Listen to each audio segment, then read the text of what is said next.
प्रभुंकर पवित्र महानामर धन्यवाद हो। आज प्रभु आम को चलित मासर उपासनार दिन में आम प्रत्येक प्रभुंकर निकटवर्ती हो पारिछु। तेणु प्रभुंकर महानामर धन्यवाद देवा सहित ये पवित्र उपासना जोग देइथिबा समस्त को स्वागत जनाई ख्रीष्ट प्रेमर नमस्कार जनाए। आसंतु आमने यही समय आज उपासनार प्रारंभ में समस्ते निज निज को प्रभुंर समर्पण करवा प्रार्थना करवा। समस्त गौरव प्रशंसा पाइबा योग्यवंत परमेश्वर पवित्र सत्य परमेश्वर तुमरी धन्यवाद करुअछु, तुमरी गौरव करुअछु।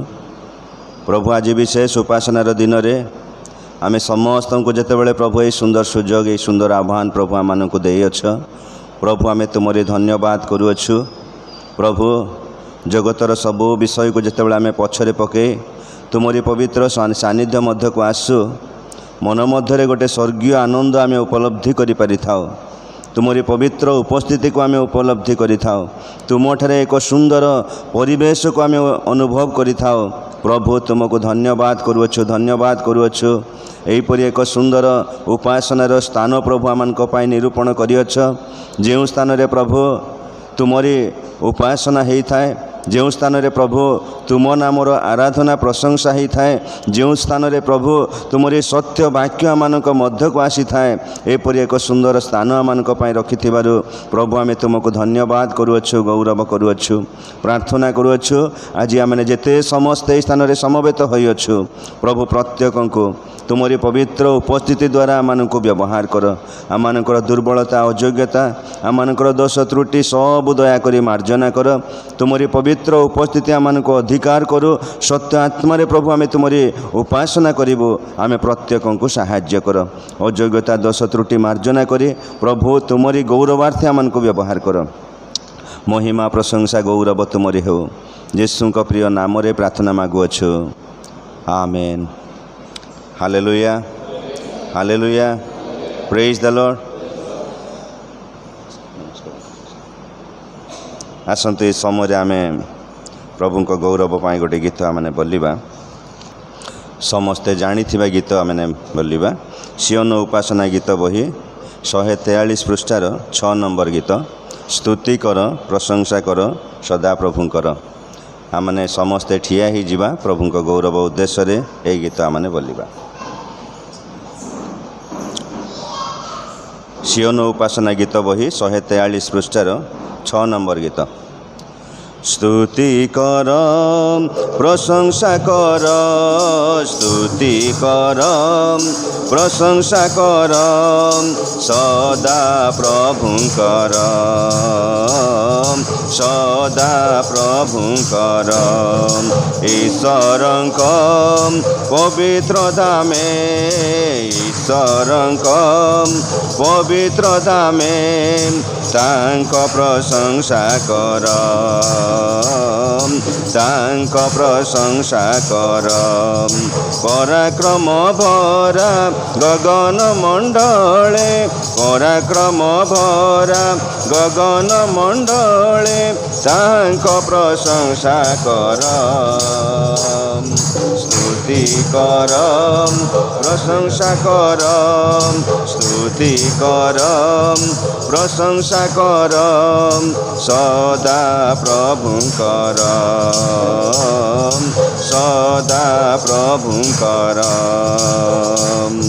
तुरी नादरे वीणार तानरे स्तुति कर महानंदरे। नेबल झंकारे खंजणीर ताळे नाची नाची तांको स्तुति कर। आउ थरे तुरी नादरे वीणार तानरे स्तुति कर महानंदरे। नेबल झंकारे खंजणीर ताळे नाची नाची तांको स्तुति कर। ताल बाद्य सह बंशी ध्वनि रे, ताल बाद्य सह बंशी ध्वनि रे तांको प्रशंसा कर। स्तुति कर प्रशंसा कर, स्तुति कर प्रशंसा कर सदा प्रभुंकर सदा प्रभुंकर अतुलनीय महिमा तांकर करताल स्तुति कर तांकर कार्य विक्रमरे पूर्ण सेथिपाई तांक स्तुति कर अतुलनीय महिमा तांकर करताल स्तुति कर तांकर कार्य विक्रमरे पूर्ण सेथिपाई तांक स्तुति कर प्राणवायुधारी आहे सर्व प्राणी प्राणवायुधारी आहे सर्व प्राणी तांक प्रशंसा कर स्तुति कर प्रशंसा कर स्तुति कर प्रशंसा कर सदा प्रभुंकर सदा प्रभुंकर ईश्वरंक पवित्र धामे ईश्वरंक पवित्र धामे तांक प्रशंसा कर तांक प्रशंसा कर पराक्रम भरा गगन मंडले पराक्रम भरा गगन मंडले तांक प्रशंसा कर स्तुति कर प्रशंसा कर स्तुति कर प्रशंसा कर सदा प्रभुंकर सदा प्रभुंकर हालेलुया हालेलुया आसंतु आमे अल्प समय पाई निज निजर चक्षु बंद करिबा आमे समस्ते परमेश्वरंकर आराधना करिबा एपरि एक आराधनार समय एपरि एक प्रशंसार समय एपरि प्रभुंकर गौरवर समयटी जेतेबेले प्रभु आमानक पाई मनोनीत कले आसंतु आमे समस्ते प्रभुंकर धन्यवाद करिबा आमे समस्ते प्रभुंकर प्रशंसा करू करू तांको निकटरे निजर हृदय मन अंतकरण को आमे समर्पी देबा कारण एपरि एक पवित्र स्थान आमानक पाई प्रभु मनोनीत करिसंती प्रभु एपरि एक प्रार्थनार स्थान प्रभु आमानक पाई मनोनीत करिसंती एपरि एक आराधना करिवार स्थान प्रभु मनोनीत करिसंती आमे जेतेबेले निज निजर परिवार सबु विषय को छाड़ी जेतेबेले आमे पवित्र सानिध्य मध्य को आसीअछु प्रभुंकर प्रांगण मध्य को आसीअछु प्रभुंकर उपस्थिति मध्य को आसीअछु से प्रभुंकर धन्यवाद करू से परमेश्वरंकर प्रशंसा करू हालेलुया हालेलुया हालेलुया समस्ते प्रभु को धन्यवाद देउ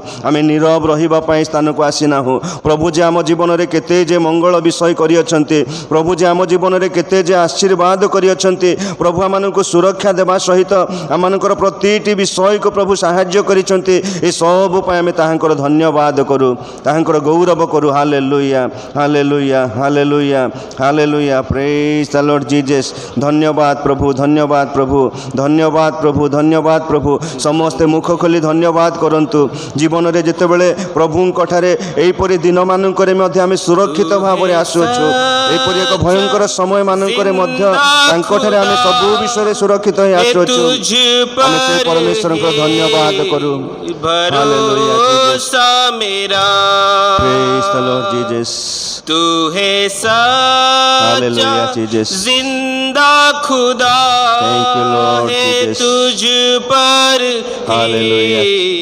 भरोसा मेरा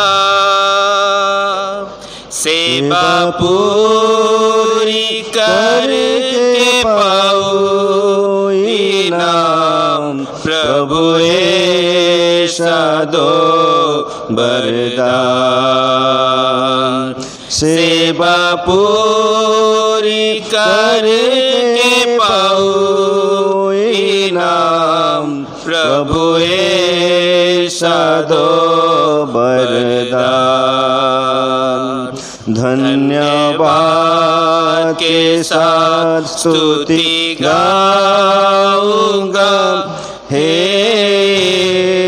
यीशु में रे खुदा, उपकार तेरे है बेसुमार, कोटि कोटि स्तुति धन्यवाद। Hallelujah Jesus, hallelujah Jesus.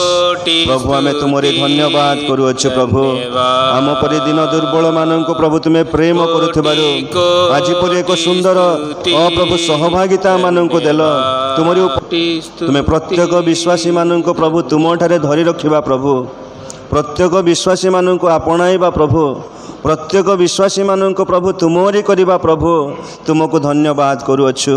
जेबे आमे प्रभु विश्वासर सहित तुम निकट को आसीअछु तुम ठारे प्रभु शांति पाइअछु, तुम ठारे प्रभु सुस्थता पाइअछु, तुम ठारे प्रभु आशीर्वाद पाइअछु, तुम ठारे आनंद पाइअछु, तुम ठारे प्रभु तुमरी से आत्मा ठारे शक्ति प्राप्त होइअछु प्रभु तुमको धन्यवाद देउछु ए सुंदर समय पाए। प्रभु आमे प्रार्थना करूछु आज उपासना रे तुमरी पवित्र उपस्थिति दियो, तुमरी लोक माने जो आग्रहर सहित आसीछन्ति प्रभु ताहा प्रत्येकଙ୍କ ପାଇଁ आहुरी शक्ति युक्त करू प्रभु। तुम निमंते निज निज को सजाड़ा पाए, निजर परिवार को सजाड़ा पाए, निजर अप्रभु व्यक्तिगत जीवन को सजाड़ा पाए प्रत्येक को साहाय्य कर प्रभु तुम्हें दया कर। आमे जिते समय बसबो तुमरी पवित्र उपस्थिति आमे प्रत्येक को अधिकार करू करू प्रभु तुम निमंते आमे व्यवहार तब साहाय्य कर। महिमा प्रशंसा गौरव केवल तुमरी हो, यीशु प्रिय नाम रे क्षुद्र प्रार्थना मागुअछु, आमेन। धन्यवाद। समस्ते बसी जिबा। ए समय आमे प्रभु वाक्य आमे ध्यान करिबा। आदि पुस्तक 21 पर्व 8 पदरु 11 पद पर्यंत। आदि पुस्तक 21 पर्व 8 पदरु 11 पद पर्यंत। आउ मु अनुरोध करी आमानक मध्यरे कविता नायक अछंती से सम्मुख को आसीबे एवं ताहा पाठ करिबे।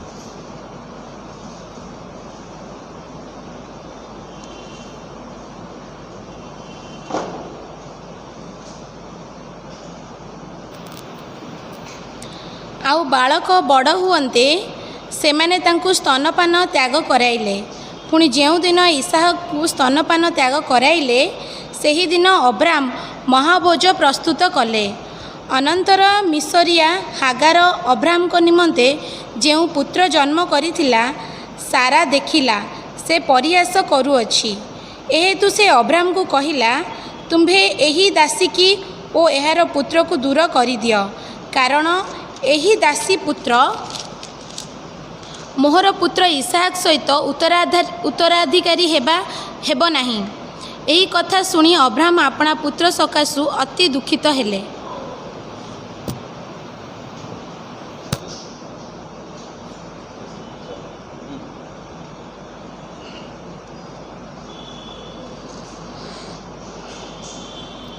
धन्यवाद। ये समय आमे प्रभु को गौरव पाई आ गोटे गीत आमने बोलिबा। सियोन उपासना गीत बही तार 97 पृष्ठार 304 नंबर गीत। आवाज़ उठाएंगे हम साथ बजाएंगे, हे यीशु महान अपना ये गीत सुनाएंगे। समस्ते आमने उच्च कंठरे प्रभु को गौरव पाई ये गीत गाउथबा समय आनिथिबा नैवेद्य आमे उत्सर्ग करिबा। ता परे परे आमानकर संपादक जदि बा अनुपस्थित अछंती सह संपादक आमानकर प्रकाश नायक भाई से आसीबे। आजिर नैवेद्य निमंते वाक्य निमंते मंडली निमंते प्रार्थना उत्सर्ग करिबे।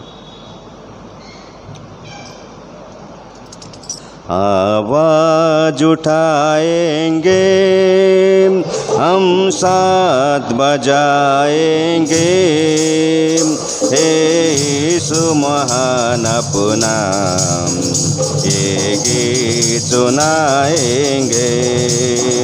आवाज उठाएंगे हम साथ बजाएंगे, हे यीशु महान अपना ये गीत सुनाएंगे।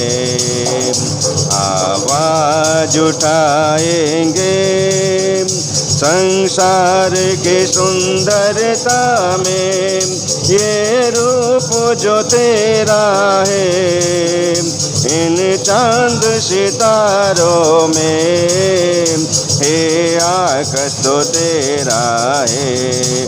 आओ थोड़े संसार की सुंदरता में ये रूप जो तेरा है इन चांद सितारों में, हे आकाश तो तेरा है।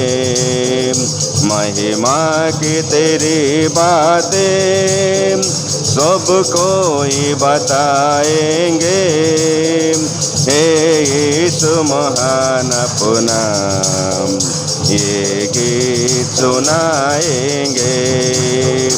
आवाज उठाएंगे, दिल तेरा खजाना है, एक पाके मोहब्बत का पा न सका कोई, सागर है तो उल्फत का। दिल तेरा खजाना है, एक पाके मोहब्बत का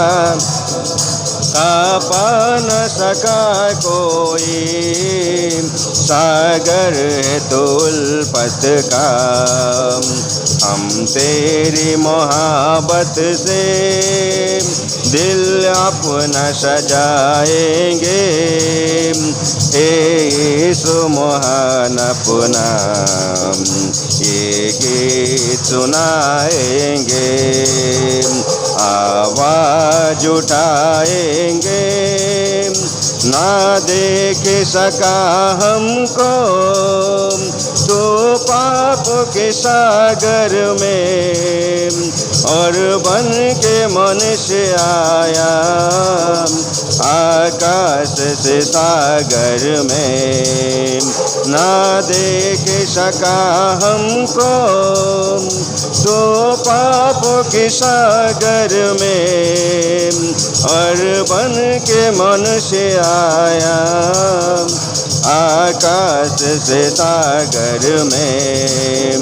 मुक्ति का तो दाता है, दुनिया को बताएंगे, हे यीशु महान अपना ये गीत सुनाएंगे।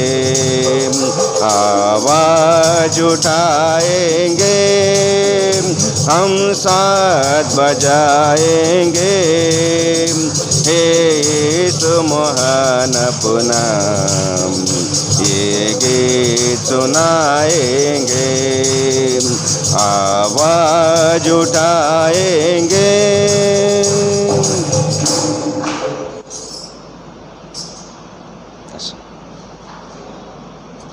Thank you.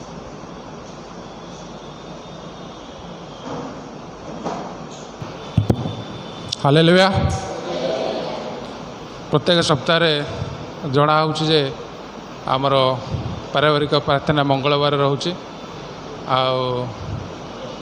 प्रत्येक हेलो प्रत्येक सप्ताह बुधवार आमर 6:30 प्रार्थना रोचे। प्रार्थना करवा। धन्यवाद दूची मंगलमय पवित्र पिता परमेश्वर आपा तुमर पवित्र पवित्र अति पवित्र महान आपा विशेष कर धन्यवाद दूची प्रभु। प्रभु आम गोटे सुंदर सहभागिता देल प्रभु तुमरी से पवित्र चरण तले बसी तुम प्रशंसा तुम उपासना करने प्रभु तुम आम एकत्रित कर तुम अति पवित्र महान आपा धन्यवाद दूची बापा। प्रभु तुम आम एत प्रेम कल पापी थी समय प्रभु तुम आमको तुम प्रेम आम को जनइल है पिता परमेश्वर आपा तुमको धन्यवाद दूचे आपा। प्रार्थना करे प्रभु मंडली विश्वासी मानकर विश्वास दुर्बल हो पिता परमेश्वर आपा मंडलीर परिवार को विश्वासी मान को प्रभु तुम हस्ते दौचे प्रभु दया कर प्रभु अनुग्रह कर जार जो असुविधा रही दुर्बलता से दुर्बलता को प्रभु तुम हस्ते दौचे प्रभु तुम्हें से दुर्बलता को से परिवार विश्वासी मान को तुम्हें दूर कर है पिता परमेश्वर आपा जमते प्रभु दृढ़ रूपे विश्वास करी तुमरी चरण तले उपस्थित हेबे परिवार सह प्रभु से परिवार को विश्वास मान को तुम्हें आशीर्वाद कर हे पिता परमेश्वर आपा तुम्हें से दया कर प्रभु मंडलीर अनेक विश्वासी अच्छा प्रभु असुस्थ पीड़ित अच्छा पापा से तुम हस्त समर्पण करुच्छे आपा दया कर प्रभु सुस्थता दियो हे पिता परमेश्वर आपा आत्मा व्याकुल होची आसापी किंतु प्रभु आसीपार ना हे पिता परमेश्वर आपा हे सुस्थकारी परमेश्वर आपा तुम्हें सुस्थता दियो प्रभु से तुम्हें दया कर प्रभु आशीर्वाद कर से जमती प्रभु तुमरी से पवित्र स्थान को उपस्थित हो पारे तुम्हें अनुग्रह कर बापा प्रार्थना करुच्छे प्रभु हे वाक्यर ईश्वर वाक्य पढ़ा जाइए आपा तुमरे दास को तुम हस्त समर्पण करुच्छे स्वर्गीय शक्ति स्वर्गीय आत्मा तुम्हें परिपूर्ण कर जो वाक्य देवे से वाक्य अनुसार चलू पालन करूँ तुम्हें ऊर्ध्वर आम मान शक्ति दियो बापा दान आसी दान को तुम हस्त समर्पण करुच्छे तुम उद्देश्य तुम्हें व्यवहार कर जो भंडार मानक आसी से भंडार मानक तुम आशीर्वाद कर धन्यवाद दूचे आपा आरंभ शेष पर्यंत आम मान सहित परमेश्वर हेलो पवित्र पिता प्रार्थना त्राणकर्ता प्रभु यीशु ख्रीष्ट के नाम रे मागुछे आपा आमेन।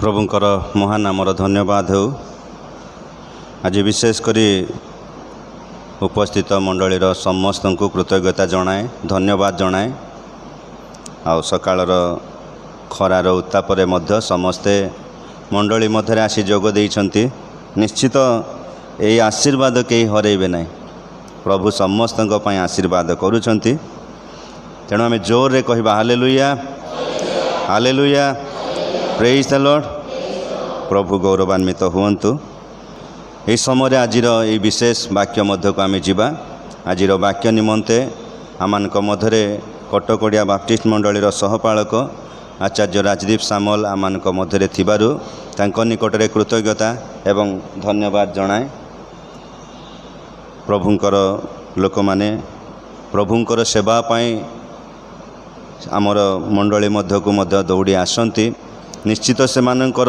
बोझ आ प्रार्थना आउ से प्रकार सेवार मनोवृत्ति प्रभु देइछन्ति तेणु ए समस्त द्वारा आउ से माने वाक्य देवा निमंते आम मध्य को आसंती ए सबु द्वारा प्रभु गौरवान्वित हुअन्तु प्रभु प्रशंसित हुअन्तु यही समय आम विशेष वाक्य मध्य को जीवा प्रभुंकर दास आसबे एवं आज जो मनोनीत वाक्यटी से नहीं कि आछन्ति ताहा मंडली सम्मुख में प्रकाश करेंगे।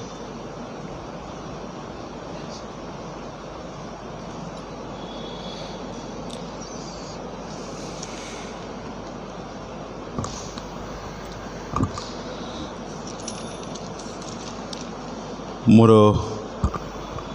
परित्राणकर्ता उद्धारकर्ता परमेश्वर को मु धन्यवाद दूचे आज प्रभु परमेश्वर मते अनुग्रह करी आज आपण गहन रे ठिया बानी मते सुजोग देले एवं ये सुंदर अवकाश देले आज तांकर वाक्य को आपण सम्मुख में परिप्रकाश करने ता सहित मो स्थानीय मंडलीर पालक महाशय आमर अति सम्मान्य रेवरेंट हिजकिया लिमा महाशय निकट में मु कृतज्ञ तांकर अक्लांत परिश्रम तांकर सेवा निश्चित भाव मंडली एक आशीर्वाददायक ता सहित उपस्थित प्रत्येक प्रभु दासदासी मानक आज उपासना को मो स्वागत जनाइबा सहित मोर भक्तिपूर्ण नमस्कार समस्त को जनाऊँचे मु विश्वास करुँची आज ये उपासनार दिन आम समस्त एक आशीर्वाद दिन हम एवं निश्चित भाव में आम उपासना द्वारा प्रभु गौरवान्वित हे।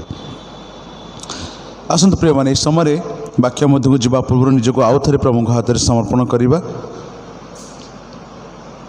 प्रार्थना रे आम निजर मन आत्मा प्राण को प्रभु हाथ में दबा आ प्रभु को कहवा प्रभु तुम्हें मोर मन आत्मा प्राण ताको नियंत्रण कर तुम्हें प्रभु मते साहाय्य कर जे जेपरी मो प्रभु तुमर निकटवर्ती हो पारि आउ ये वाक्य मते साहाय्य करिवो तुमर बाइबल रो गभीर निगूढ़ सत्यता को बुझबारे एवं प्रभु जितेबाला तुमर वाक्यर से गभीरता को मुझी से मो प्रभु मो निजको तुमठारे समर्पण करी बंचिबी एवं मु गोटे ख्रीष्टीय आचरण मो जीवन में परिप्रकाश करि पारिबी। प्रभु ये वाक्य को तुम्हें आशीर्वाद कर यही समय तुम्हें प्रभु आम सहित कथा हुआ आम प्रत्येक को प्रभु तुम्हें ये वाक्य द्वारा उत्साहित कर जीसु तुम नाम रे ये भिक्षा मागुअछु amen hallelujah praise the Lord. समस्ते मैंने खुशी अच्छु कहीं आम खुशी अच्छु आज आम खुशी कारण कौन खुशी अच्छु तो सतरे खुशी अच्छु जदि खुशी अच्छु तो खुशी कारण कौन मु भावुँ सबुठ बड़ कारण यह हो पारे जे आज आम को प्रभु गोटे नुआ जीवन देइचंती बंचिबार सुजोग देइचंती जहाँ फल आम प्रभु को धन्यवाद देवाई एकाठी हो पारछु नहीं कि आपन जानते गत 2 दिन धरी पृथ्वी सारा कौन कौन सब भयंकर भयंकर विषय सब घटुची आपन जानिथिबे वेनेजुएला रे भयंकर भूमिकंप कुहा जाउछि जो भूमिकंप अभी पर्यंत सेमती भूमिकंप देखा जाएनी सेही भली भूमिकंप होईछि जानिचंती एही समय आउ से नॉर्थ ईस्ट अरुणाचल प्रदेश स्थान मानक अभ्या कौन होछि 3 घंटा वर्षा रे एते गोटे भयंकर लैंडस्लाइड हैला आउ एते गोटे भयंकर भाव से जो माटीर जो अतड़ा जो खसिकी बाहरी आसे पहाड़ू सेमती गोटे स्लाइड है कि लैंडस्लाइड बाहरी आसला आउ फ्लैश फ्लड हैला जहाँ फल अनेक लोक मैंने जो मैंने के भाभी नथिले आम घर केबे एमती प्रभावित हम बा आम घर एथिरे पूरा भासिकी चलजिव बोली सेही लोक मैंने आज भयंकर भाव से प्रभावित होइचंती। सो आम चिंता करूँ जे प्रभुंकर सतरे केते अनुग्रह जे आज प्रभु मते सेही मानकर मध्य जड़े करना मु भूमिकंप आज पड़ी मृत अवस्था नहीं मु फ्लैश फ्लड रे पड़ी आज मरी जाइनी किंतु आज मु सुरक्षित अच्छी मुझे बचापी गोटे नुआ सुजोग पाई भावतु जो मैंने घर भीतर से दिन थे से मैंने जानी थे कि आम उपर गोटे भूमिकंप माड़ी आमे आर मुहूर्त मरवा को जाऊँ किए रात शोई किए परिवार सहित आनंद करुव किए खाऊ बसिकी किए कौन करुव आम जानिनु किंतु गोटे मुहूर्त से जीवित थे आर मुहूर्त को से जीवित नहांती। प्रिय मान जदि आम ये जगत में बंचीचु এইটা হচ্ছে सबुठार गोटे बड़ आशीर्वाद आम जे आम प्रभुंर अनुग्रह हस्त अच्छी हालेलुया। जदि आज प्रभुंर से अनुग्रह हस्त आज आम न था तेबे आज आम जीवित मान मध्य न था। सो आई थैंक गॉड कि गतकाल जिते मु आराम से शोई पड़ी मोर प्रभुंर सुरक्षार हस्त मोर ऊपर थिला जते मु निश्चिंत सबकि भूली भाली शोई पड़ी मोर चिंता नाला काले भूमिकंप हम कि घरटी मो पर पड़ मु कौन से चिंता रखिनी किंतु निश्चिंत शोई पड़ी किंतु मते से भयंकर राति किए उद्धार कले मो परमेश्वर।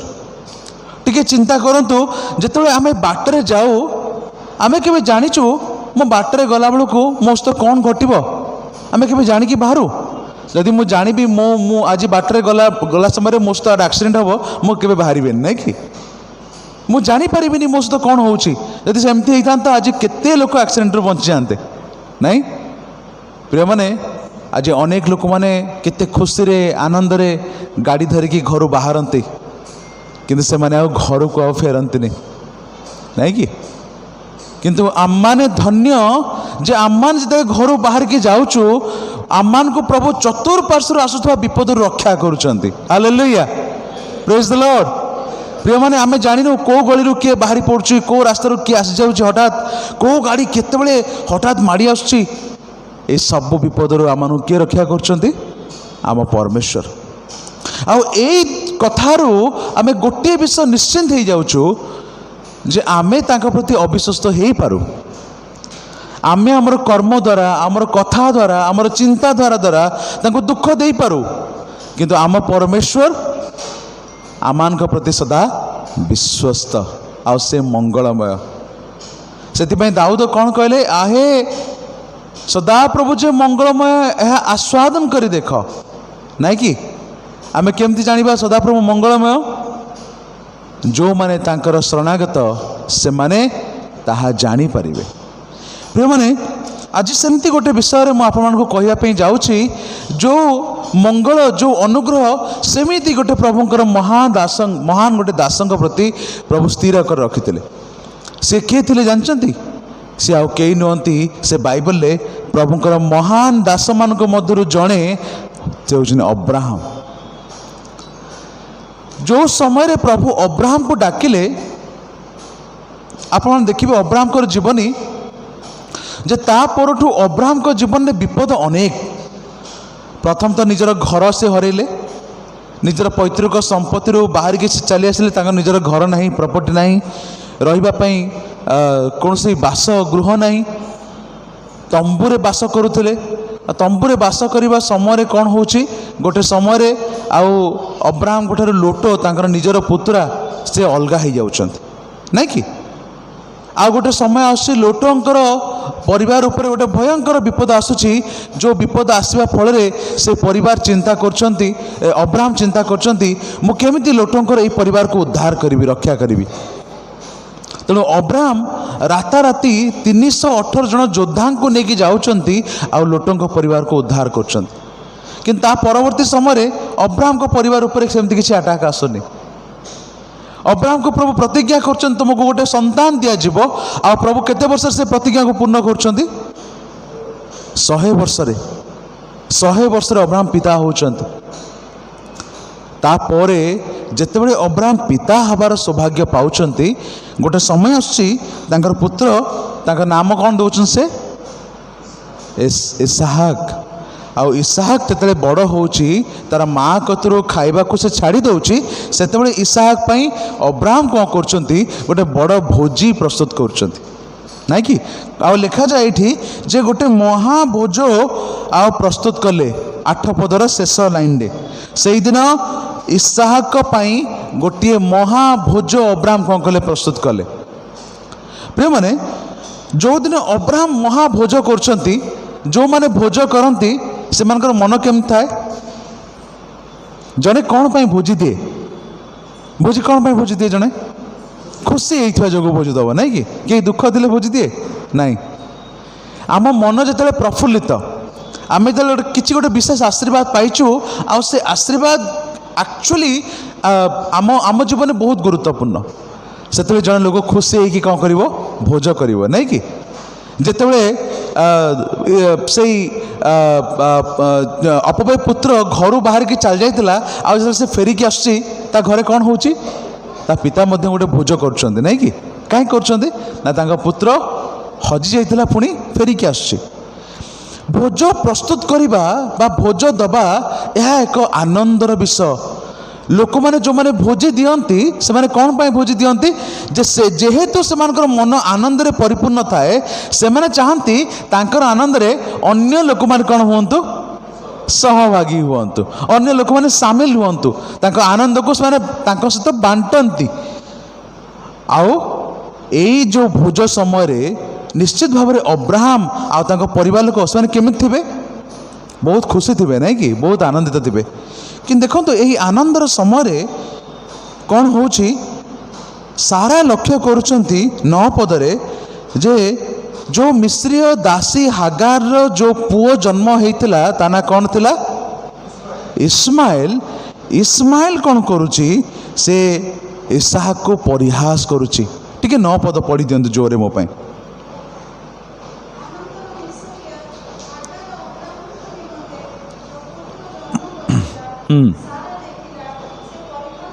ସାରା ଦେଖିଲା ସେ ପରିହାସ କରୁଅଛି। ଏଇ ଗୋଟିଏ ପର୍ଟିକୁଲାର ଅଂଶରୁ ମୁଁ ଆପଣଙ୍କୁ 2ଟା ଆଜି ବହୁତ ଗୁରୁତ୍ୱପୂର୍ଣ୍ଣ ଶିକ୍ଷା ଦେବି।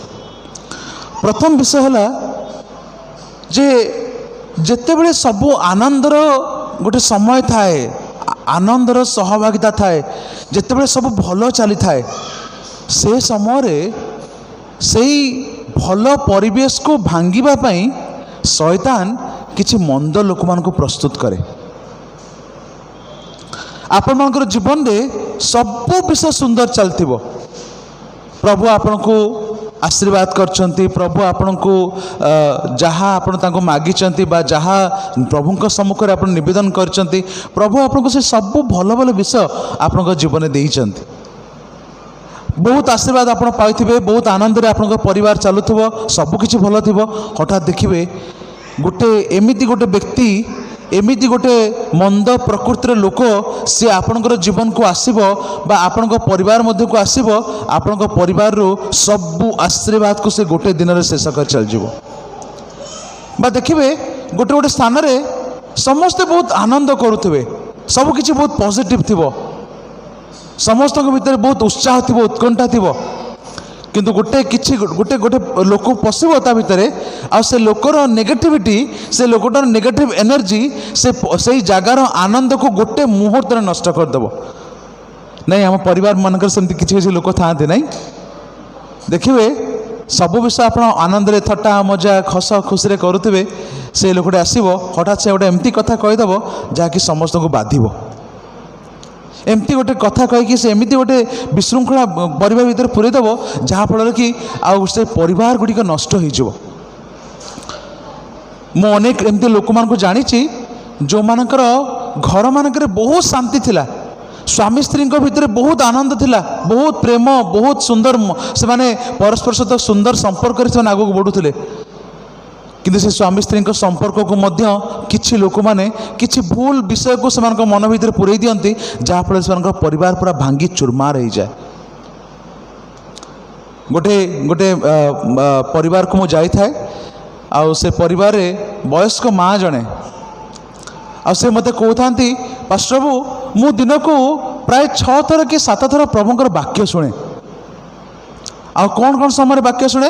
ମୁଁ ଭୋରୁ ଉଠିଯାଏ, ଭୋରୁ ପ୍ରଥମ ଗୋଟେ ବାକ୍ୟ ଶୁଣେ ଜଣଙ୍କର, ତାପରେ ମୁଁ ଅନଲାଇନ୍ରେ ଯେଉଁ ପ୍ରେୟାର ସବୁ ଆଜିକାଲି ବହୁତ ଜାଗାରେ ହେଉଛି ମୁଁ ସେଥିରେ ଯୋଗ ଦିଏ। ସକାଳୁ ସକାଳୁ ପୁଣି ଜଳଖିଆ ଖାଇବା ସମୟରେ ବାକ୍ୟ ଶୁଣିଦିଏ, ଲଞ୍ଚ ଖାଇବା ସମୟରେ ବାକ୍ୟ ଶୁଣେ, ତାପରେ ପୁଣି ସନ୍ଧ୍ୟାବେଳେ ବାକ୍ୟ ଶୁଣେ, ରାତିରେ ବାକ୍ୟ ଶୁଣେ। ଏମିତି ସେ ଅନେକ କଥା ମୋତେ କହିଗଲେ। ମୋତେ ବହୁତ ଖୁସି ଲାଗିଲା, ଯାହା ହଉ ଜଣେ ପ୍ରଭୁ ଭାଳୁ ମା, ଜଣେ ଧାର୍ମିକା ମା, ପ୍ରଭୁ ତାଙ୍କୁ ଆଶୀର୍ବାଦ କରୁଛନ୍ତି ଯେ ବାକ୍ୟରେ ସେ ସମୟ କାଟୁଛନ୍ତି।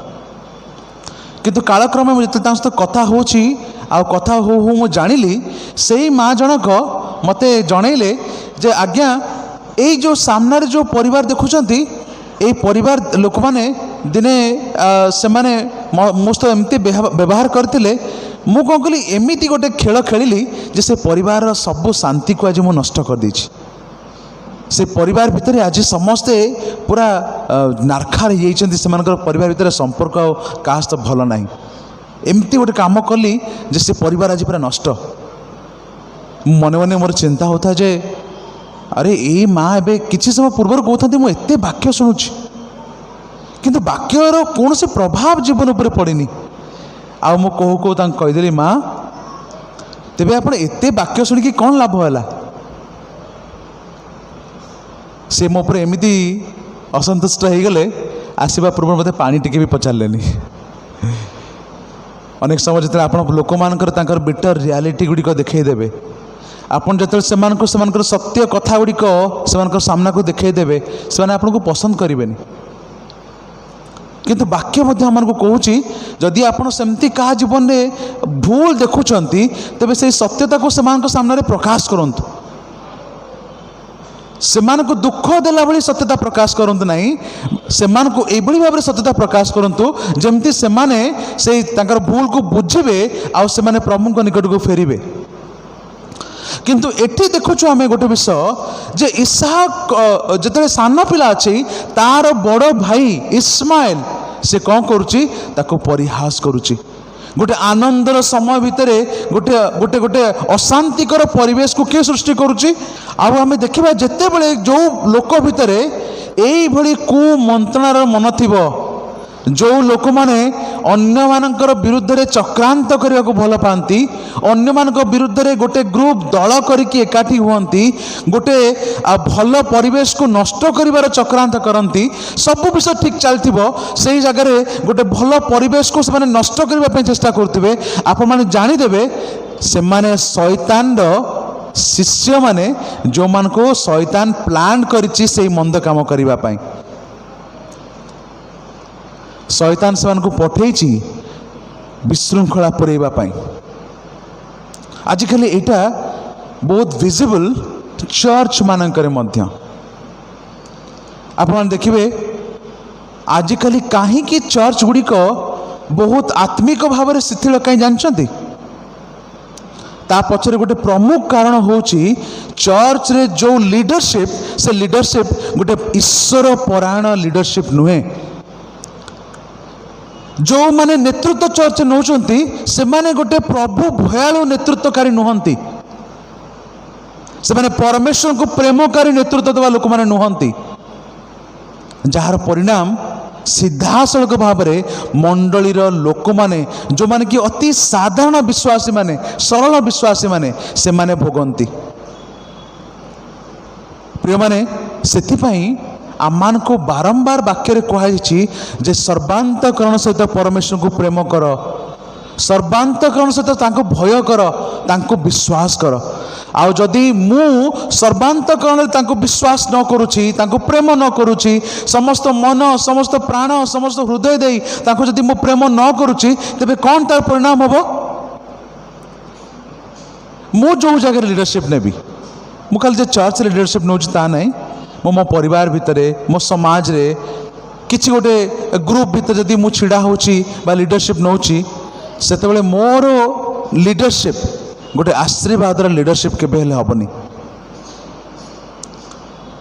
प्रिय माने परमेश्वर को भय करिबा लोक माने से माने अन्यर मंगल चिंता करती आ से माने अन्य पई से माने छिड़ा हुअंती किंतु जी परमेश्वर को लोक नुहे से कहार मंगल चिंता करेनी से केवल निजर स्वार्थ चिंता करे तेणु आज अनेक जगह मानक गोटे बड़ समस्या देखिए आज मंडली भग्न अवस्था कौन पाई ना मंडली को जो माने लीडरशिप देवाई आसुंच एक्चुअली से माने प्रभुंकर उपासक नुहंती से माने प्रभु को भय ही करंतनी अनेक स्थान मान तो एमती होची गोटे दल जदि से माने लीडरशिप को आसिले आउ गोटे दल तांको देखिकी से माने गिरजा को आसबेनी यही दल पुणी लीडरशिप को आसिले से ही दल गिरजा को आसबेनी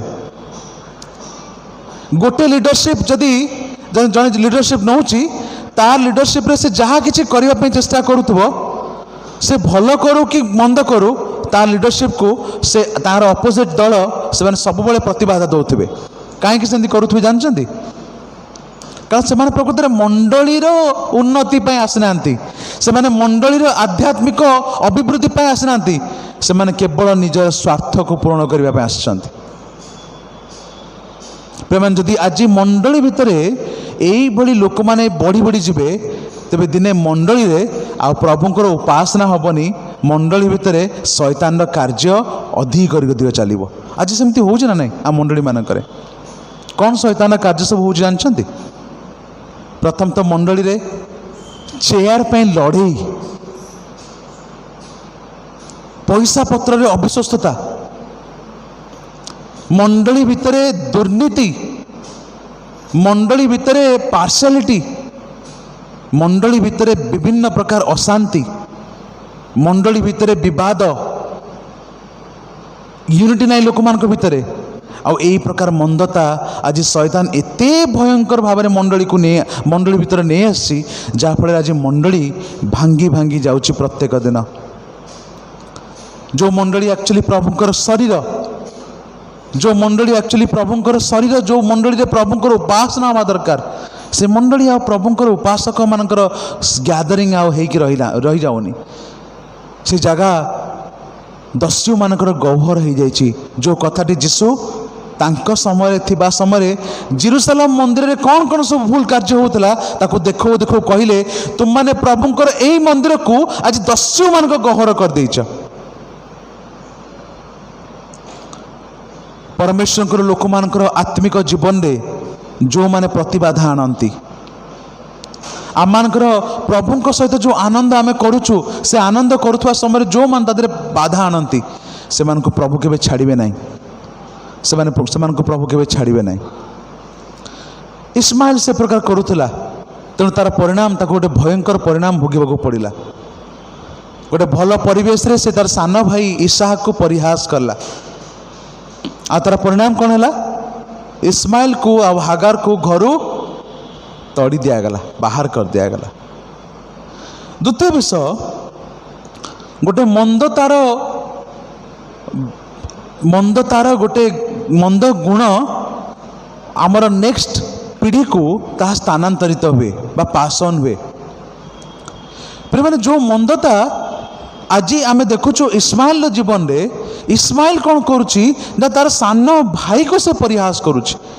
से सान भाई पुणी आउ के नहीं, तार निजर भाई नहीं कि तार निज भाई तार सान भाई को परिहास करुच्ची। एटी जना पड़ जाउची जे मनुष्य जिते स्वार्थ रे तार आँच आसे से निजर लोक मान छाड़ेनी।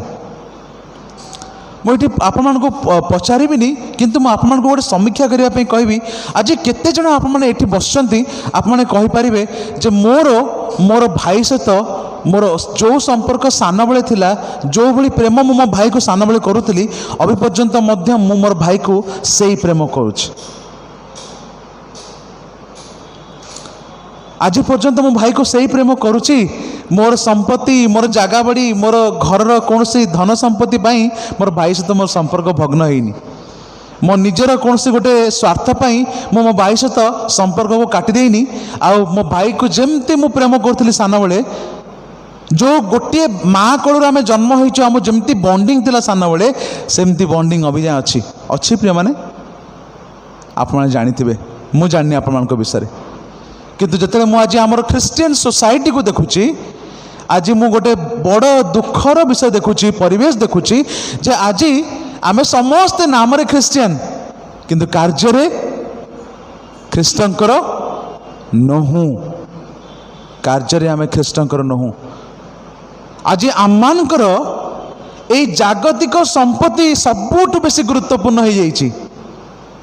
किंतु प्रभु कहउचंती जो स्थान रे कीटक काटिकी नष्ट कर दिए, जो स्थान रे कलंक लगे, जो स्थान रे चोर सिंधी काटिकी चोरी करे, से ही स्थान पर संचय कर नहीं कि जदि संचय करिवार अछि कोटि पर संचय करिवो, स्वर्ग रे धन संचय कर। हालेलुया। आज केते जन आमे से स्वर्गर धन संचयकारी हो पारिछु ना? केते जन आज आमे आमर यही जगतर धन पाई संपत्ति पाई आज झगड़ा कजिया मारपीट कोर्ट कचेरी ये सब देखी सारूँ आप जानी। किंतु मु आज प्रभुंकर दास भाव में मु आज आपन को इंस्पायर करने चाहूँगी, उत्साहित करने चाहूँगी। जो जगत आप बंचुंट जानी रखु से जगत आम सबुदिन बंची पारिबा नहीं। ये जगत आम चिरस्थायी निवास नुहे। आम समस्ते ये कौन जन जन प्रवासी आम गेस्ट होके आसचु। आम किसी गोटे समय को अभिनय करने आसचु, आम करिकी चलीजु। कि जदि आमर कर्म प्रभु भयालु कर्म थी, प्रभु रे आम जीवन काटुबू, आ दिने आम मरला परे कौन हम? आम मरला परे प्रभु निकट में संग्रहित हबू। आ सेठी जो आनंद पाइबू, सेठी जो धन संपत्ति पाइबू, सेठी जो पुरस्कार पाइबू, ताठू बड़ पुरस्कार आउ किछि मध्य नुहे, आउ किछि मध्य नुहे। अनेक समय मो भाई माने मते कहती जे आम गाँव में जो प्रॉपर्टी अच्छी चल टे जीवा से प्रॉपर्टी से टे फैसला करदे, भाग बंटा हो। मुझे कहे तुम सब जाओ, तुम ताको भाग बंटा कर, तुम जहाँ मत भावुच दवापाई तुम जब चाहूच दब, ना भी मोर किसी असुविधा ना। से कहते अरे तू एमती कौन कथा कहचु, आगु को तोर पिला माने बड़ हे से माने कहिबे जे मोर बापार संपत्ति थिला किंतु मो बापा मो ता संपत्ति पई केबे हेले चेष्टा करनी, आग्रह प्रकाश करनी। सेतल को मो पिला मान को बुझेबी जे मु ए जगत रे संपत्ति ठुल करिया पे आसेनी, ए जगत रे मो बैंक बैलेंस को बढ़िबा पे आसेनी। ए जगत रे मु आसीची केवल मोर कार्य को शेष करबा पई। आ प्रिय माने जेबे मु प्रभु को पई परिश्रम करी करी करी करी ये जगत रे मोर कार्यकाल शेष हो जीव, सेबे मु निश्चिंत प्रभु पाखक जीवी। आ मु कहबी प्रभु मु तुमर क्षुद्र दास तुम पे परिश्रम कली, आ मते तुम्हें तुमर से राज्य रे स्थान दियो। दिन जो दिन मो प्रभु तांकर दूत मान सहित मेघमाल को आसबे आ जो दिन से मत डाकिबे मोर दास आस मु तुम ए स्वर्ग गोटे गृह रखी सेटा हम मो प्रकृत धन ये जगतर धन नहीं कि कौन करी आ जिते पर्यटन मुझे बंचबी मो पिला मुझे शिखेबी जे जगतर धन को केबे गुरुत्व दियो नहीं केबे गुरुत्व दियो नहीं। आज जगत देखे जगतर धन पर लोक मैंने भाई को मारी दियंती गोटे गोटे जगार 200 टंका हत्या हो जाए हणाकटा लोक मैंने जाती आश्चर्य लगे। गोटे कथा प्रभु जड़े महान दास जॉन वेस्ली कथा मोर मन पड़े।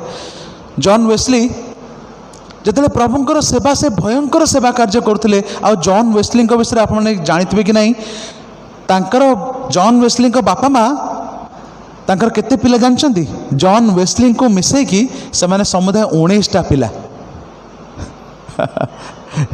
19टा संतान जॉन वेस्ली भाई भौणी मिसेकी 19 जन आ जॉन वेस्ली बापा जने पालक थे जने पालकंकर 19टा पिला आज्ञा से जॉन वेस्ली प्रभुंकर गोटे महान दास होइकी बाहरले और से गोटे दुर्दांत प्रभुंकर दास थे दुर्दांत कहले रंग सेन्स रे मु कहूनी जिते से स्टेज रे छिड़ा होते वाक्य देवाई छिड़ा होते तांकर वाक्य रे से लोक माने थरहर होते आ लोक माने भाविले जे जॉन वेस्ली तो एते बढ़िया वाक्य दौरान आ जुआड़ी जाऊँ लोक मैंने एते प्रेम दौरान सम्मान दौरान निश्चित भाव में पाखे खूब बैंक बालांस थी खूब टंका संपत्ति थी आ दिने जॉन वेस्ली कान रे कथा पड़ा जॉन वेस्ली लोक मानक मृत्यु पूर्वर लोक मान कहले जे भाई माने जदि कहार केबे संदेह होची मु आपन को मोर बैंक रो सब डिटेल्स देवी मोर केते टंका मो बैंक रे ठुल कर रखी मु आपन को कहबी जे आपन जाके चेक करिवे जदि मोर बैंक अकाउंट रे आपन 4 पाउंड रु अधिक टंका पाइबे तेबे आपन माने श्योर हेबे जे मु एई जगत को प्रभुंकर सेवा पई आसनथली मु धनर सेवा करिया पई आसथली तेणु मु सेवा आଳରେ मोर बैंक रे धन संचय करने को आरंभ करुली प्रकृत सेवक नुहे प्रभुंकर जदि मोर बैंक अकाउंट रे 4 पाउंड रु अधिक टंका पाइबे।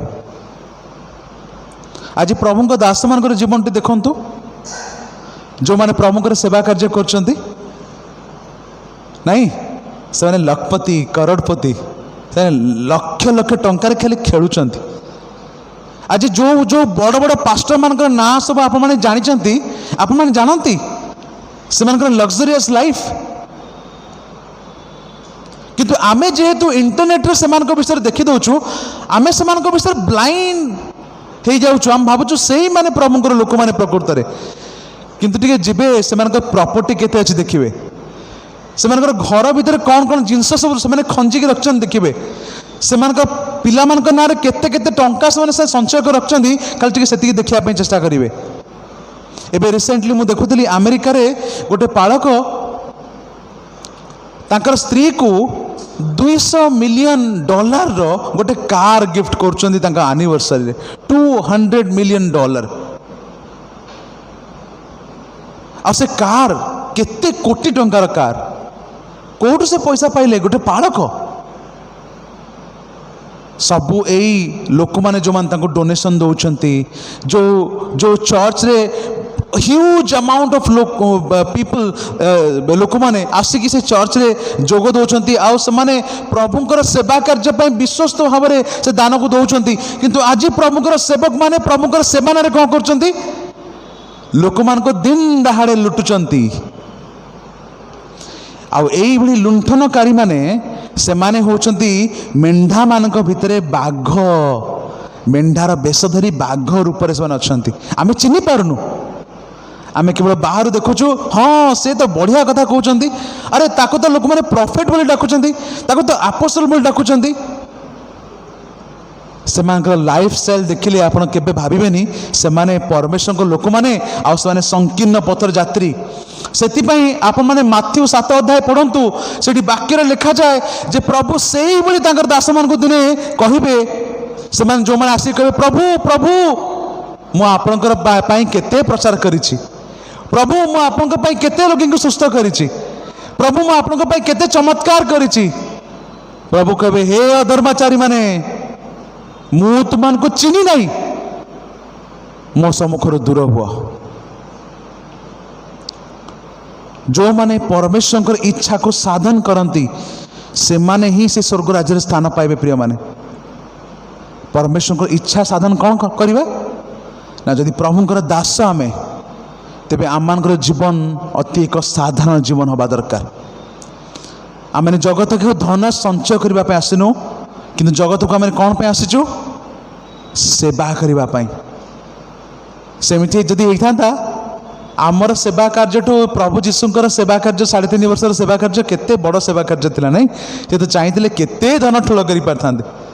ସେ ତ କହିଥାନ୍ତେ ମୁଁ ତ ସ୍ୱର୍ଗର ରାଜକୁମାର, ସ୍ୱର୍ଗରେ ତ ମୁଁ ବହୁତ ଗୋଟେ ବଢ଼ିଆ ଲାଇଫ୍ ବଞ୍ଚୁଥିଲି, এই ଜଗତକୁ ଆସିଲି କି ଜଗତରେ ମଧ୍ୟ ମୁଁ ସେମିତି ଗୋଟେ ବଡ଼ ଘର କରିବି, ସେଠି ଆଡ଼ମ୍ବରରେ ମୁଁ ବଞ୍ଚିବି, ମୁଁ ଚାହିଁଲେ ରାଜା ମଧ୍ୟ ହେଇଯାଇପାରିବି। କିନ୍ତୁ ପ୍ରଭୁ ଯୀଶୁ କେମିତି ବଞ୍ଚିଲେ? ସେ ଚାଲି ଚାଲି ଗୋଟେ ସ୍ଥାନରୁ ଆଉ ଗୋଟେ ସ୍ଥାନକୁ ଯାଉଥିଲେ। ସେ ଅତି ସରଳ ଭାବରେ ଲୋକମାନଙ୍କ ପାଖରେ ପହଞ୍ଚୁଥିଲେ, ଅତି ସହଜରେ ସେ ଲୋକମାନଙ୍କୁ ଯାଇକି କୁଣ୍ଢେଇ ପକାଉଥିଲେ, କାହାକୁ ଛୁଇଁ ଦେଉଥିଲେ, କାହାକୁ ଆଉଁସି ଦେଉଥିଲେ, ଆଉ ଲୋକମାନଙ୍କୁ ସୁସ୍ଥ କରୁଥିଲେ। କିନ୍ତୁ ଆଜିର ସମୟରେ ଆପଣ ପ୍ରଭୁଙ୍କର ବଡ଼ ବଡ଼ ଦାସମାନଙ୍କ ବିଷୟରେ ଜାଣିବେ ଯେ ସେମାନଙ୍କ ସହିତ ଦେଖା କରିବା ପାଇଁ ଆପଣଙ୍କୁ ଆପଏଣ୍ଟମେଣ୍ଟ ଦରକାର। କାହିଁକି ନା ସେମାନେ ବଡ଼ ବଡ଼ ପାଳକମାନେ, ଏତେ ସହଜରେ ଆପଣ ତାଙ୍କ ସହିତ ମିଶିପାରିବେନି, ଆପଏଣ୍ଟମେଣ୍ଟ ଦରକାର ଆପଣଙ୍କୁ। ମୁଁ ଆଜି କାହିଁକି ମୋତେ ଆତ୍ମା କାହିଁକି ଏହି ପ୍ରକାର ଚାଳନା ଦେଉଛନ୍ତି ମୁଁ ଜାଣିନି। ଆଜି ମୋତେ ଆତ୍ମା ଚାଳନା ଦେଉଛନ୍ତି ଆପଣଙ୍କୁ ଏହି ସତ୍ୟତାକୁ ଜଣାଇବା ପାଇଁ। ଆମମାନେ ଅନ୍ଧ ଭାବରେ ଯେଉଁମାନଙ୍କୁ ପ୍ରଭୁଙ୍କ ସ୍ଥାନରେ ଆଜି ବସେଇଛୁ, ପ୍ରଭୁ ଚାହୁଁଛନ୍ତି ଆପଣମାନେ ଆପଣଙ୍କ ଆଖି ଖୋଲନ୍ତୁ ଆଉ ସେଇଭଳି ଲୋକମାନଙ୍କୁ ଦେଖନ୍ତୁ ଯେଉଁମାନେ ଆଜି ପ୍ରଭୁଙ୍କ ନାମରେ ଆଜି ଶୈତାନର ରାଜ୍ୟକୁ ବିସ୍ତାର କରୁଛନ୍ତି ଏ ଜଗତରେ। ଚକ୍ଷୁ ଖୋଲନ୍ତୁ। ଆଉ ସେ ଚକ୍ଷୁ କେମିତି ଖୋଲିବେ ଜାଣିଛନ୍ତି? ଯଦି ଆପଣମାନେ ପ୍ରାର୍ଥନାରେ ସମର୍ପଣ ହେବେ, ଯଦି ଆପଣମାନେ ପ୍ରାର୍ଥନା ନିଜକୁ ସମର୍ପଣ କରିବେ, ପ୍ରଭୁ ତାଙ୍କର ଆତ୍ମାଙ୍କର ଦାନ ଆପଣଙ୍କୁ ଦେବେ, ଯେଉଁ ଆତ୍ମା ଆପଣଙ୍କୁ ଚକ୍ଷୁ ଦେବେ ସେଇଭଳି ଲୋକମାନଙ୍କୁ ଚିହ୍ନିବା ପାଇଁ। ପ୍ରିୟମାନେ, ଆଜି ଜଗତରେ ଧନ ଲୋକମାନଙ୍କ ପାଇଁ ଏତେ ବଡ଼, ସମ୍ମାନ ଲୋକମାନଙ୍କ ପାଇଁ ଏତେ ବଡ଼ ଯେ ଆଜି ଲୋକମାନେ କେବଳ ସେ ଧନକୁ ଆଉ ସମ୍ମାନକୁ ଖୋଜୁଛନ୍ତି। ସେଦିନ ଇସ୍ମାଇଲକୁ ସେ ସମ୍ମାନ ମିଳିଲାନି ଯେଉଁ ସମ୍ମାନ ସେ ଅପେକ୍ଷା କରୁଥିଲା ଅବ୍ରାହମଙ୍କ ପାଖରୁ। ଇସ୍ମାଇଲ ପାଇଁ କେବେ ଭୋଜି ହେଇନଥିଲା, କିନ୍ତୁ ଭୋଜି କାହା ପାଇଁ ହେଲା? ଇସାହାକ ପାଇଁ ଭୋଜି ହେଲା। ତେଣୁ ଇସ୍ମାଇଲ ଜେଲସ୍ ହେଇଗଲା। କାହିଁକି? କାରଣ ଇସ୍ମାଇଲ ଚାହୁଁଥିଲା ସେଇ ସମ୍ମାନ ତାକୁ ମଧ୍ୟ ମିଳୁ। 14-15 ବର୍ଷର ପିଲା ସେଇ ସମୟରୁ ସମ୍ମାନ ଖୋଜୁଛି। ଆଜି ଜଗତରେ ମଧ୍ୟ ଆମେ ସବୁ ସେମିତି ହେଇଯାଇଛୁ ନାହିଁ? ମୁଁ ଦେଖିବି ଲୋକମାନେ ପ୍ରଥମ ଯଦି ଗୋଟେ ଜାଗାକୁ ସେମାନଙ୍କୁ ଡକା ହେଇଥିବ କି ସେମାନେ ଯାଉଥିବେ, ସେମାନେ ପଶିଲା କ୍ଷଣି ଆଗେ ଗୋଟେ ଆଗ ଚେୟାର, ବଡ଼ ସିଟ୍ ଏମିତି ସବୁ ଖୋଜନ୍ତି। ବଡ଼ ଜାଗା, ମୋତେ ଟିକେ ବଡ଼ ଜାଗା ମିଳୁ, ମୁଁ ଯାଉ ଯାଉ ମୁଁ ଟିକେ ଏମିତି ଗାମ୍ଭୀର୍ଯ୍ୟ ହେଇକି ଯିବି ଯେମିତି ମୁଁ ଯାଉ ଯାଉ ଲୋକମାନେ କହିବେ ଆଜ୍ଞା ଆସନ୍ତୁ, ଏଇଠି ବସନ୍ତୁ, ଆଜ୍ଞା ଏଇଠି, ଆଜ୍ଞା ଏଇଠି ଆପଣଙ୍କ ପାଇଁ ସିଟ୍ ରଖିଛି, ଆଜ୍ଞା ପାଣି ପିଇବେ କି, ଆଜ୍ଞା ଏଇଟା କରିବେ କି ଆପଣଙ୍କ ପାଇଁ। ମୋତେ ଯେମିତି ଲୋକମାନେ ହାତ ଯୋଡ଼ିକି ମୋ ଚାରିପଟେ ବୁଲୁଥିବେ, ମୋ ମନ ଭିତରେ ବହୁତ ସନ୍ତୁଷ୍ଟ ହେଉଥିବି, ଆଏ କେତେ ସମ୍ମାନ ମୋତେ ଲୋକମାନେ ଦେଉଛନ୍ତି, ମୁଁ ଜଗତରେ ରାଜା ଭଳିଆ ବଞ୍ଚୁଛି। ପ୍ରଭୁ ଯୀଶୁ ଶେଷ ରାତ୍ର ଭୋଜରେ ତାଙ୍କ ଶିଷ୍ୟମାନଙ୍କୁ କହିଲେ, ମନୁଷ୍ୟ ପୁତ୍ର ଏ ଜଗତକୁ ସମ୍ମାନ ପାଇବା ପାଇଁ ଆସିନାହାନ୍ତି, ସେବା ପାଇବା ପାଇଁ ଆସିନାହାନ୍ତି, ମାତ୍ର ସେବା କରିବାକୁ ଆସିଛନ୍ତି। ହାଲେଲୁୟା। ଆଜି ପ୍ରଭୁଙ୍କ ଦାସମାନଙ୍କୁ ଆପଣ କେଉଁ ଜାଗାରେ ଦେଖୁଛନ୍ତି? ସେମାନଙ୍କୁ ସେବକ ଭାବ ଦେଖୁଛନ୍ତି ନା ସେମାନେ ଅନ୍ୟମାନଙ୍କ ପାଖରୁ ସେବା ପାଇବା ପାଇଁ, ସେବା ପାଉଥିବା ଲୋକମାନଙ୍କ ଭଳି ତାଙ୍କୁ ଦେଖୁଛନ୍ତି? ଗୋଟେ ଚର୍ଚ୍ଚକୁ ମୁଁ ଯାଇଥାଏ, ସେ ଚର୍ଚ୍ଚରେ ମୋତେ ସ୍ପିକର ଭାବରେ ସେମାନେ ଡାକିଥାନ୍ତି। ମୁଁ ଦେଖୁଛି ଆଗରେ ଦିକନମାନଙ୍କ ପାଇଁ, ଅନ୍ୟ ପାଷ୍ଟରମାନଙ୍କ ପାଇଁ ସେମାନେ ନର୍ମାଲ ଏମିତି ଚେୟାର ପକାଇଛନ୍ତି, କିନ୍ତୁ ମୋ ପାଇଁ ଗୋଟେ ବଡ଼ ସିଂହାସନ ଭଳିଆ ଗୋଟେ ଚେୟାର ପକାଇଛନ୍ତି। ମୁଁ କହିଲି ଆଜ୍ଞା କାହିଁକି ଏଇଟା ପକାଇଛନ୍ତି? ନା ଆପଣ ଆମର ଗେଷ୍ଟ, ଆପଣ ଏଇଠି ବସିବେ। ମୁଁ କହିଲି ମୁଁ ଗେଷ୍ଟ ମାନେ କ'ଣ ଏମିତି ସିଂହାସନରେ ଚେୟାରରେ ବସିବି ଆଉ ଅନ୍ୟମାନେ ଏମିତି ସାଧାରଣ ଚେୟାରରେ ବସିବେ? କାରଣ ନାହିଁ ଆଜ୍ଞା, ଆପଣଙ୍କ ପାଇଁ ସେଇଟା ଆମେ ସ୍ପେଶାଲି ଆଣିଛୁ, ଆଉ ଆପଣ ଏଇଠାରେ ହିଁ ବସନ୍ତୁ, ଆଉ ସ୍ପେଶାଲି ଯେଉଁମାନେ ବାହାରୁ ସ୍ପିକର ମାନେ ଆସନ୍ତି ସେମାନେ ଏଇଠି ବସନ୍ତି। ମୁଁ କହିଲି ନାହିଁ ଆଜ୍ଞା, এইটা বাହାର করন্তু মতে গোটে সাধারণ চেয়ার দিଅନ୍ତୁ ଅନ୍ୟମାନେ ଯେମିତି ଚେୟାରରେ ବସନ୍ତି ମୁଁ ସେମିତି ଚେୟାରରେ ବସିବି। ସେମାନେ ମାନିଲେନି। ସେମାନେ ଲାଷ୍ଟରେ କହିଲେ ଆଜ୍ଞା ଆଜିଟା ବସିଯାଆନ୍ତୁ, ନେକ୍ସଟ ଟାଇମ୍ ଆମକୁ ଡାକିଲେ ଆମେ ନେକ୍ସଟ ଟାଇମ୍ ଆପଣଙ୍କ ପାଇଁ ସାଧାରଣ ଗୋଟେ ଚେୟାର ପକାଇଦେବୁ। ସେଇଦିନ ମୋ ବାକ୍ୟରେ ଏଇ ସବୁ ବିଷୟ ଗୁଡ଼ିକ ଉପରେ କହିଲି। ତାପରେ ସେମାନେ ମୋତେ ଆଉ ଡାକି ନାହାନ୍ତି ବାକ୍ୟ ଦେବା ପାଇଁ। ଡାକିବେନି, କାରଣ ଯେତେବେଳେ ଆପଣ ଲୋକମାନଙ୍କୁ ତାଙ୍କ ସତ୍ୟତା ଦେଖେଇବେ ନା, ଯେତେବେଳେ ମଣ୍ଡଳୀ ଭିତରେ ହେଉଥିବା କରପସନକୁ ଯେତେବେଳେ ସେମାନଙ୍କୁ ଦେଖେଇ ଦେବେ ନା, এইভাবে সব ভুল বিষয় হোৱা জগতরে যেতে লোকମାନଙ୍କୁ ଆପଣ ଦେଖେଇବେ, ଲୋକମାନେ ଆପଣଙ୍କୁ ପସନ୍ଦ କରିବେନି। ଯୀଶୁ ଯେତେବେଳେ ମୁହେଁ ମୁହେଁ ଲୋକମାନଙ୍କୁ କହୁଥିଲେ, ଅନେକ ସମୟରେ ଲୋକମାନେ ତାଙ୍କର ଶତ୍ରୁ ହେଇଯାଉଥିଲେ। ଶାସ୍ତ୍ରୀ ଫାରୁସୀମାନଙ୍କୁ ଯେତେବେଳେ ସେମାନେ କହୁଥିଲେ ଏମାନେ ଖାଲି ଭଲ ଭଲ ପୋଷାକ ପିନ୍ଧିକି ସମ୍ମାନ ପାଇବା ଉଦ୍ଦେଶ୍ୟରେ ଛକ ବଜାରରେ ଆସି ଛିଡ଼ା ହେଇଯାଆନ୍ତି, ସେତେବେଳେ ଫାରୁସୀ ଶାସ୍ତ୍ରୀମାନେ ଯୀଶୁଙ୍କୁ ମନ୍ତ୍ରଣା କଲେ ମାରିଦେବା ପାଇଁ। ଯୀଶୁଙ୍କୁ, ପରମେଶ୍ୱରଙ୍କ ପୁତ୍ରଙ୍କୁ, ଆଉ ମୁଁ ତ ମନୁଷ୍ୟ। ଆପଣମାନେ ସତ୍ୟତାରେ ଚାଲନ୍ତୁ, ଜଗତ ଆପଣଙ୍କୁ ଗ୍ରହଣ କରିବନି, କିନ୍ତୁ ଦିନେ ପରମେଶ୍ୱର ଆପଣଙ୍କୁ ପୁରସ୍କାର ଦେବେ। ପ୍ରଭୁରେ ଚାଲନ୍ତୁ, ଜଗତ ଆପଣଙ୍କୁ ହୁଏତ ପସନ୍ଦ କରିବନି, ଗ୍ରହଣ କରିବନି, କିନ୍ତୁ ପରମେଶ୍ୱର କହିବେ ବେଶ ମୋର ଉତ୍ତମ ଅବିଶ୍ୱାସ ଦାସ, ମୁଁ ତୋ ପାଇଁ ମୁକୁଟ ରଖିଛି।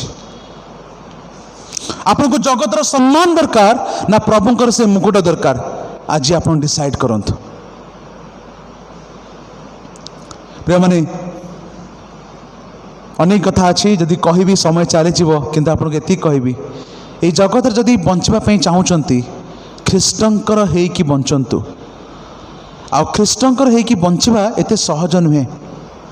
ଗୋଟେ ଖ୍ରୀଷ୍ଟୀୟ ଜୀବନ ଏକ ସହଜ ଜୀବନ ନୁହେଁ, କାରଣ ପ୍ରଭୁ ଯୀଶୁ ଯୋହନ ତାର 16 ଅଧ୍ୟାୟର ଶେଷରେ ତାଙ୍କ ଶିଷ୍ୟମାନଙ୍କୁ ଗୋଟେ ସୁନ୍ଦର କଥା କହିଦେଇ ଗଲେ, ଏଇ ଜଗତରେ ତୁମମାନଙ୍କ ନିମନ୍ତେ, କହିଲେ କି ଜଗତରେ ତୁମମାନଙ୍କ ନିମନ୍ତେ ଧନ ସମ୍ପତ୍ତି ଅଛି। ଆପଣମାନେ ଦେଖିଛନ୍ତି ପ୍ରଭୁ ଯୀଶୁଙ୍କର ଯେଉଁ ଶିଷ୍ୟମାନେ ବିଭିନ୍ନ ସ୍ଥାନକୁ ଗଲେ, ଜଗତର କୋଣ କୋଣକୁ ଗଲେ, କେଜଣଙ୍କୁ ଦେଖିଛନ୍ତି ସେମାନେ ଯିବା ପୂର୍ବରୁ ଏତେ ସୁନା ଗଦା କରି ଯାଇଥିଲେ କି ଏତେ ଟଙ୍କା ରଖିକି ଯାଇଥିଲେ, ଏମିତି କେବେ ଶୁଣିଛନ୍ତି? ନାହିଁ। ପ୍ରଭୁଙ୍କ ଶିଷ୍ୟମାନେ ଯୁଆଡ଼େ ଗଲେ ମାଡ଼ ଖାଇଲେ, ଯୁଆଡ଼େ ଗଲେ ଲୋକମାନେ ସେମାନଙ୍କୁ ଛେପ ପକାଇଲେ, କିନ୍ତୁ ସେମାନେ ପ୍ରଭୁଙ୍କର ବାକ୍ୟକୁ ପ୍ରଚାର କରିବା ପାଇଁ କେବେ ଛାଡ଼ିଲେନି। କାରଣ ସେମାନେ ଜାଣିଥିଲେ ଏଇ ଦାୟିତ୍ୱଟା ପ୍ରଭୁ ଆମକୁ ଦେଇଛନ୍ତି ଲୋକମାନଙ୍କୁ ଈଶ୍ୱରଙ୍କ ରାଜ୍ୟର ନିକଟବର୍ତ୍ତୀ କରିବାକୁ। କାରଣ ମୁଁ ପ୍ରଭୁଙ୍କର ଖ୍ରୀଷ୍ଟଙ୍କର ମୁଁ ଦାସ ଅଟେ, ଆଉ ମୋର ଗୋଟିଏ ବୋଲି responsibility to spread his good news. ଆଉ ଯଦି ମୁଁ ତାକୁ ଉତ୍ତମ ଭାବରେ ସ୍ପ୍ରେଡ୍ କରୁଛି, ତେବେ ମୋର ବିଶ୍ୱସ୍ତତାର ପୁରସ୍କାର ମୋତେ ସେ ଦେବେ, ମୋ ଧାର୍ମିକତାର ପୁରସ୍କାର ସେ ମୋତେ ଦେବେ।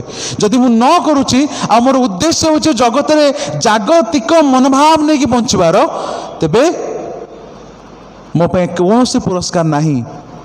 ପ୍ରଭୁ ମୋତେ କହିବେ ମୁଁ ତୁମକୁ ଚିହ୍ନିନି, ମୁଁ ସେଇ ଜାଗାକୁ ନ ଯାଏ। ପ୍ରିୟମାନେ, ମୁଁ ପ୍ରଭୁଙ୍କର ଏହି ଜଗତରେ ବଞ୍ଚେ, ଆଉ ଦିନେ ପ୍ରଭୁଙ୍କର ଅନୁଗ୍ରହ ଦ୍ୱାରା ଏହି ଜଗତରେ ମୋର କାର୍ଯ୍ୟକାଳ ଶେଷ ହେଉ। ଯେଉଁଦିନ ଆମେ ଏଇ ଜଗତରେ ଆଖି ବନ୍ଦ କରିବୁ, ସେଦିନ ଆମେ ସ୍ୱର୍ଗରେ ଆମର ଆଖି ଫିଟେଇବୁ, ଆଉ ସେ ସ୍ୱର୍ଗର ପରମେଶ୍ୱର ଆମମାନଙ୍କ ପାଇଁ ସେଇଠି ସେଇ ମୁକୁଟ ଧରି ଛିଡ଼ା ହେଇଥିବେ। ପ୍ରଭୁ ଆମ ସମସ୍ତଙ୍କୁ ଆଶୀର୍ବାଦ କରନ୍ତୁ, ଆଉ ଏଇ ଶେଷ ଦିନମାନଙ୍କରେ ଏଇ ଭୟଙ୍କର ଜଗତରୁ ଆମ ସମସ୍ତଙ୍କୁ ଉଦ୍ଧାର କରି ତାଙ୍କର ରାଜ୍ୟ ପାଇଁ ଆମମାନଙ୍କୁ ପ୍ରସ୍ତୁତ କରନ୍ତୁ। ବାକ୍ୟ ଦ୍ୱାରା ପ୍ରଭୁ ସମସ୍ତଙ୍କୁ ଆଶୀର୍ବାଦ କରନ୍ତୁ। ଆମେନ୍।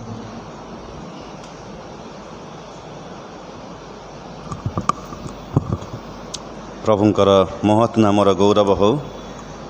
ପ୍ରଭୁଙ୍କର ଦାସ ସୁନ୍ଦର ବାକ୍ୟ ଦେଇ ଆମମାନଙ୍କୁ ଉତ୍ସାହିତ କରିଛନ୍ତି। ପ୍ରଭୁ ପ୍ରିୟ ଦାସଙ୍କୁ, ତାଙ୍କ ପରିବାରକୁ ପୁଣି ସେବା କାର୍ଯ୍ୟକୁ ଆହୁରି ବହୁଳ ରୂପେ ଆଶୀର୍ବାଦ କରନ୍ତୁ। ଆସନ୍ତୁ ଆମମାନେ ପ୍ରାର୍ଥନା କରିବା, ତାପରେ ପ୍ରଭୁଙ୍କ ପ୍ରାର୍ଥନା କରି ଆଶୀର୍ବାଦ ଭିକ୍ଷାରେ ଆଜିର ଉପାସନା ଶେଷ କରିବା। ପ୍ରିୟ ପ୍ରଭୁ, ସଦା ପ୍ରଭୁ, ଆଉ ଥରେ ତୁମରି ଧନ୍ୟବାଦ କରୁଅଛୁ ପ୍ରଭୁ, ତୁମରି ପ୍ରଶଂସା କରୁଅଛୁ। ଅନୁଗ୍ରହ କରି ପ୍ରଭୁ ଏହି ସୁନ୍ଦର ସମୟଟି ଆମମାନଙ୍କୁ ପ୍ରଭୁ ତୁମେ ଦେଲ। ତୁମରି ଉପାସନାରେ ତୁମରି ପାଦ ତଳେ ବସୁ ବସୁ ପ୍ରଭୁ ଆମମାନଙ୍କର ପ୍ରତ୍ୟେକଙ୍କୁ ତୁମରି ଉଦ୍ଦେଶ୍ୟରେ ବ୍ୟବହାର କରିଅଛ, ତୁମ ନିମନ୍ତେ ବ୍ୟବହାର କରିଅଛ।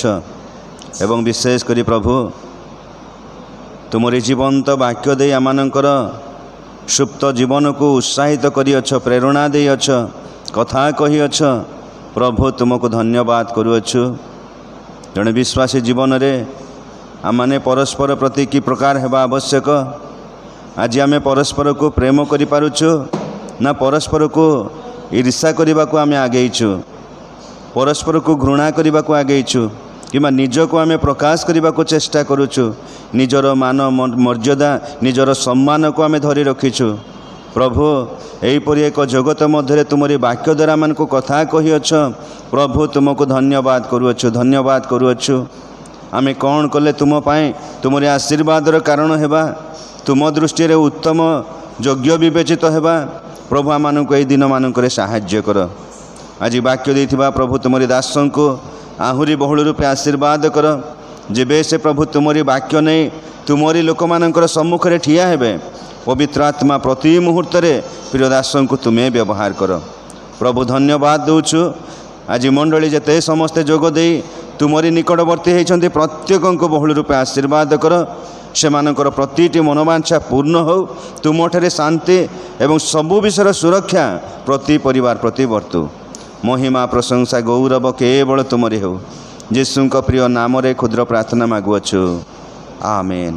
ହେ ଆମମାନଙ୍କ ସ୍ୱର୍ଗସ୍ଥ ପିତା, ତୁମ୍ଭ ନାମ ପବିତ୍ର ବୋଲି ମାନ୍ୟ ହେଉ। ତୁମ୍ଭ ରାଜ୍ୟ ଆସୁ, ଯେଉଁ ରୂପେ ସ୍ୱର୍ଗରେ ସେହି ରୂପେ ପୃଥିବୀରେ ତୁମ୍ଭ ଇଚ୍ଛା ସଫଳ ହେଉ। ଆଜି ଆମମାନଙ୍କୁ ପ୍ରয়োଜনীୟ ଆହାର ଦିଅ। ଆମମାନେ ଯେପରି ନିଜ ନିଜ ଅପରାଧୀମାନଙ୍କୁ କ୍ଷମା କରିଅଛୁ, ସେହିପରି ଆମମାନଙ୍କ ଅପରାଧ ସବୁ କ୍ଷମା କର। ପରୀକ୍ଷାରେ ଆମମାନଙ୍କୁ ଆଣ ନାହିଁ, ମାତ୍ର ମନ୍ଦରୁ ରକ୍ଷା କର। ତେଣୁ ରାଜ୍ୟ, ପରାକ୍ରମ, ଗୌରବ ସଦା ସର୍ବଦା ତୁମ୍ଭର, ଆମେନ୍। ଏତେବେଳେ ପିତା ଈଶ୍ୱରଙ୍କ ଅସୀମ ପ୍ରେମ, ତ୍ରାଣକର୍ତ୍ତା ପ୍ରଭୁ ଯୀଶୁଖ୍ରୀଷ୍ଟଙ୍କ ବିବିଧ ଦୟା ଏବଂ ଅନୁଗ୍ରହ, ପବିତ୍ର ଆତ୍ମାଙ୍କ ଚିରନ୍ତନ ଶାନ୍ତି ଶକ୍ତି ସୁମଧୁର ସହଭାଗିତା ଆମ ସମସ୍ତଙ୍କ ସଙ୍ଗେ ସଙ୍ଗେ ହେଉନ୍ତୁ, ଆମେନ୍। ଧନ୍ୟବାଦ ସମସ୍ତଙ୍କୁ।